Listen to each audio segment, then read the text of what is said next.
திருச்சியிலிருந்து நம்முடைய செய்தியாளர் அருண் இணைந்திருக்கிறார்.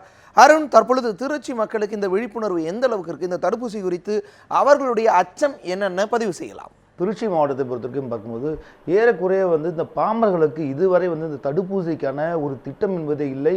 அந்த குழந்தைகளுக்கு எந்த நேரத்தில் எந்த தடுப்பூசிகளை போட வேண்டும் என்பதற்கான விழிப்புணர்வு கட்டாயமாக நிச்சயமாக இல்லை என்று தான் சொல்ல வேண்டும். ஏறக்குறைய பார்க்கும்போது 80களிலிருந்து 90 வரைக்கும் சில பல இடங்களில் இந்த தடுப்பூசிகள் போடாதனால மிகப்பெரிய அளவிலான விளைவுகள் ஏற்பட்டிருக்கு. இதை பார்க்கும்போது நம்ம இப்போ இருந்து கொண்டு இருக்கிற இடம் பார்த்தீங்கன்னா ஜெனிட்டா, இவங்க பார்த்தீங்கன்னா மிகப்பெரிய ஒரு உலகத்தரம் வாய்ந்த ஒரு செஸ் பிளேயர். இவங்களுக்கு பார்த்தீங்கன்னா மிகப்பெரிய அந்த 80களிலிருந்து 87 இவங்க பிறந்திருக்காங்க. அப்படின்றப்போ அவங்க வீடுகளில் அவங்க தகப்பனார் ஒரு ஆசிரியராக இருந்தாலும் சில பல விஷயங்கள் காரணமாக மருத்துவ முறைகள் தெரியாதன் காரணமாகவும் அதில் ஏற்பட்டக்கூடிய சிக்கலின் காரணமாக தற்போது அவங்களுடைய கால்களையும் கைகளையும் இழந்திருக்கிறாங்க. அப்படிங்கிறது மிகப்பெரிய ஒரு வேதனையான ஒரு விஷயமாக தான் பார்க்கப்படுகிறது. இவ்வளோ ஒரு பெரிய படித்த குடும்பத்திலே ஒரு ஆசிரியர் வீட்டிலே இந்த மாதிரி நிலை தான் இருக்கிறது அப்படின்றப்போ இது ஒரு சின்ன ஒரு உதாரணமாக தான் பார்க்கப்படுகிறது. இந்த ஜெனிட்டா உலகம் முழுவதும் தற்போது வலம் வந்து கொண்டு இருந்தாலும் அவர் மிகப்பெரிய அளவிலான ஒரு திறமைகளை வெளிப்படுத்திக் கொண்டிருந்தாலும் அவருடைய சந்தோஷம் என்பது ஒரு குறையாகவே தான் இருக்கிறது. இதன் காரணமாக இதையும் தாண்டி அவர்கள் தற்போது வெற்றி அடைந்து கொண்டிருக்கிறார்கள் என்பது ஒரு புறமாக இருந்தாலும் முழுமையான ஒரு மனநிறைவு இருக்கிறதா என்பது பார்க்கும்போது அந்த குடும்பத்தில் இல்லவே என்றுதான் சொல்ல வேண்டும். தற்போது ஒரு இளம் வயதில் திருமணம் ஆகக்கூடிய ஒரு வயதில் தற்போது அவங்க இருந்து கொண்டிருக்கிறார்கள். இவர்களுக்கு எவ்வளவு பெரிய பிரச்சனைகள் வந்து கொண்டிருக்கிறது என்பது குறித்தும் இந்த ஒரு சின்ன ஒரு விழிப்புணர்வு கடைமடையில் இருக்கக்கூடிய சென்று அடைய வேண்டும் என்பதற்காக தான் இந்த ஒரு தொகுப்பாக இருக்கலாம் பார்க்கலாம். சார் வணக்கம் சார். இப்போ சொல்லுங்க, நீங்கள் ஒரு படித்த ஆசிரியராக இருக்கும்பொழுது உங்கள் குழந்தைக்கு இப்படி இருக்குது அப்படின்றப்ப எப்படி இது நீங்கள் கைவிட்டுட்டீங்களா இல்லை எந்த மாதிரி காரணங்களால் இது பிரச்சனைகள் மாறுச்சுன்னு சொல்லுங்கள். அந்த தடுப்பூசி போட்டோம், பட் இருந்தாலும் ஒரு பயணம் செய்யும்போது இந்த நோய் வந்ததுனால அது பயங்கரமான நோய். எப்படின்னா ஒரு கை விரல்கள் கூட ஆட்ட முடியாது, தலையை அசைக்க முடியாத ஒரு அளவுக்கு சீரியஸாக இருந்துச்சு. நாங்கள் மாதக்கணக்காக அதுக்கு மருத்துவம் எடுத்துக்கிட்டோம். பட் ஆனால் மற்றவங்களாம் இப்படி செய்வாங்களா என்ன அப்படிங்கிறது பெரிய கேள்விக்குறி தான். நாங்கள் கிட்டத்தட்ட சில இடங்களில் போய் நாங்கள் 3 மாதம் தங்கி கூட அந்த போலியோ நோய்க்காக ட்ரீட்மெண்ட் எடுத்திருக்கோம். 2 மாதம் தங்கி எடுத்திருக்கிறோம். அதை ஒவ்வொரு இடங்கள்லையும் மாறி மாறி போய் எடுத்திருக்கோம். சித்த வைத்தியா, ஹோமியோபதி, அதே மாதிரி ஆங்கிலம் அடித்த மருந்துகள் எல்லாமே நாங்கள் எடுத்து கடைசியில் ஒரு ஸ்டேஜில் இப்போ இந்த அளவுக்கு மேலே எங்களால் கொண்டுட்டு வர முடியலங்கிறப்ப எங்களுக்கு வருத்தத்தோடு தான் தெரியப்படுத்த வேண்டிய நிகழ்ச்சியில் இருக்கிறோம்.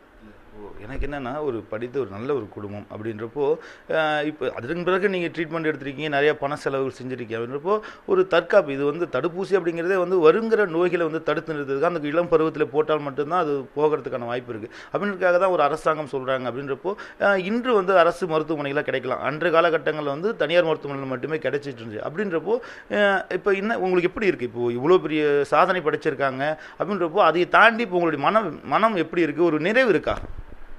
நிறைவு எப்படி சார் இருக்க முடியும்? ஏன்னா வேதனை, அந்த பொண்ணுடைய வேதனை, நடைமுறை எந்திரிச்சு நடக்க முடியாத ஒரு இருக்கிறப்ப எந்த பெற்றோர்களுக்குமே நிச்சயமாக வேதனை தான் இருக்கும். அதில் நான் மாத்திரம் ஒரு எக்ஸப்ஷனல் கேஸ் கிடையாது, வேதனையோடு தான் இருக்கிறோம். இருந்தாலும் அது பெறுகின்ற வெற்றியின் மூலயமா எங்களுக்கு ஒரு சின்ன ஆறுதல் தான் கிடைக்கிதே தவிர முழு சந்தோஷம் கிடையாது. ஜெனிட்டா, நீங்கள் சொல்லுங்கள், உங்களுக்கு இப்போ எப்படி இருக்குது? இப்போ ஒரு தகப்பனார் அவங்க அவங்களுடைய கடமையில் செஞ்சுருக்காங்க. அப்படின்றப்போ சில நேரங்களில் எங்கேயோ ஒரு தவறு நடந்திருக்கு. ஒரு தடுப்பூசிங்கிறது ஒரு அடிப்படை, அது போடலை அப்படின்னாலும் ஒரு தவறு நடந்திருக்கு. அப்படின்றப்போ உங்களுக்கு எப்படி இருக்குது? இப்போ உங்களுக்கு விவரம் தெரியும், அன்றைக்கி உங்களுக்கு தெரியாது. அப்படின்றப்போ உங்கள் மனம் என்ன சொல்லுது? இப்போ இதுக்கு இப்போ உங்கள் மூலமாக 2 பேர் உங்களுக்கு மாறினாங்கன்னா ஒரு சந்தோஷம். அப்படின்றப்போ உங்களுடைய மனவேதனை எப்படி இருக்குது?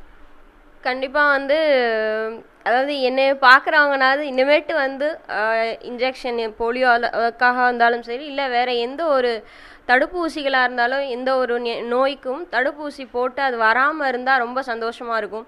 ஏன்னா வந்ததுக்கப்புறம் கஷ்டப்படுறவங்கள்ட்ட நீங்கள் அதை கேட்டால் தான் அதனுடைய வேதனை தெரியும்.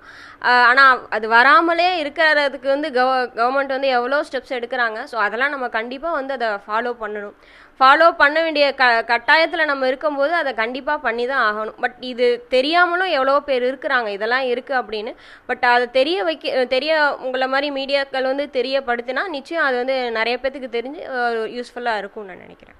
நிச்சயமாக ஜெனிட்டா, இப்போ நிறைய பகுதிகளுக்கு போயிருப்பீங்க, நீங்கள் நாடு முழுவதும் சுற்றிட்டு இருக்கீங்க, பல நாடுகளுக்கு போயிட்டுருக்கீங்க. அப்படின்றப்போ நீங்கள் பழகிறதுக்கான வாய்ப்பு இருக்குது. அதில் உங்களை மாதிரி ஒரு மாற்றுத்திறனாளிகள் நிறைய பேர் வராங்க. அப்படின்றப்போ அவங்களுக்கு ஏன் இந்த நீங்கள் கலந்து பேசும்பொழுது எனக்கு இந்த மாதிரி ஆயிடுச்சு, உங்களுக்கு இந்த மாதிரி ஆச்சு, நீங்கள் பேசுறதுக்கான வாய்ப்பு இருக்குது. அப்படின்றப்போ ஏறக்குறைய என்ன பிரச்சனைகள் இந்த தடுப்பூசியால் வர பிரச்சனை தான் அதிகமாக பார்க்குறீங்களா? எந்த மாதிரி சொல்கிறாங்க கருத்துக்கள், காரணங்கள் என்ன சொல்கிறோம்? அதாவது இப்போ நான் வந்து இப்போ நம்ம நாட்டிலே எடுத்துக்கிட்டாலே இப்போ வந்து நிறைய வில்லேஜஸ்லாம் நான் போயிருக்கேன். ஸோ அங்கெல்லாம் பார்த்தீங்கன்னா வந்து அவங்க பெற்றோர்கள் வந்து மிஸ் பண்ணதுனால தான் அவங்களுக்கு வந்து நிறையா வந்து இது மாதிரிலாம் வந்திருக்கு அப்படின்னு சொல்கிறாங்க.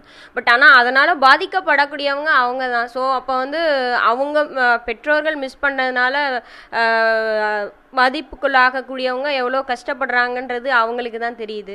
ஸோ இது மட்டும் வந்து மற்றபடி ஃபாரினர்ஸில் வந்து சில இடத்துல கொடுத்துருந்தாலும் ஆன்டிபயோட்டிக் அவங்கள்ட்ட இல்லாமலோ அந்த எதிர்ப்பு சக்தி இல்லாமலோ கூட சில சமயத்தில் அவங்களுக்கு வருது. பட் நம்மளை பொறுத்த வரைக்கும் நம்ம வந்து அந்த இன்ஜெக்ஷன் எடுத்துக்காமலே நிறையா வர்றது வந்து நிறைய வாய்ப்புகள் இருக்குது. ஸோ அது நம்ம தவிர்த்துட்டாலே கண்டிப்பாக இந்த போலியோன்ற நோயே இல்லாமலே ஆக்கிடலாம். இப்போ வந்து மற்ற இடங்களில் நீங்கள் பார்ப்பீங்க, இப்போ நீங்கள் ஒரு நிகழ்ச்சிக்கு போகும்பொழுதும் சரி, அதுமாதிரி ஒரு போட்டிக்கு போகும்போதும் சரி, ஒரு 100 பேராவது கலந்துக்கிறாங்க அப்படின்றப்போ அந்த 100 பேரில் ஏறக்குறைய நான் எல்லாத்தையும் பேசியிருப்பீங்க. அவங்க என்ன சொல்கிறாங்க, அவங்களுக்கு என்ன காரணம், எதுக்கான இது மாதிரி ஆச்சு அப்படின்னு கேட்டிருப்பீங்க. அப்படின்னா ஏறக்குறைய என்ன எல்லாம் சொல்கிற காரணங்கள் என்ன? அது தடுப்பு ஊசி வந்து அவங்க மேக்ஸிமம் போடாமல் இருக்கிறது. அண்ட் அது மட்டும் இல்லாமல் சில பேர்த்துக்கு வந்து போட்டு அதுக்கப்புறமும் மீறி வந்து காய்ச்சல் வந்தோ இல்லை அதுக்கப்புறம் அவங்க ட்ரீட்மெண்ட் ஒழுங்காக எடுக்காமல் இருந்தால் கூட வந்து சில சமயத்தில் அது மாதிரிலாம் வந்து வருது. ஸோ அது வந்து அவங்களுடைய ஒரு அவேர்னஸ் இல்லாததுனால தான் இருக்கும் அப்படின்னு நான் நினைக்கிறேன்.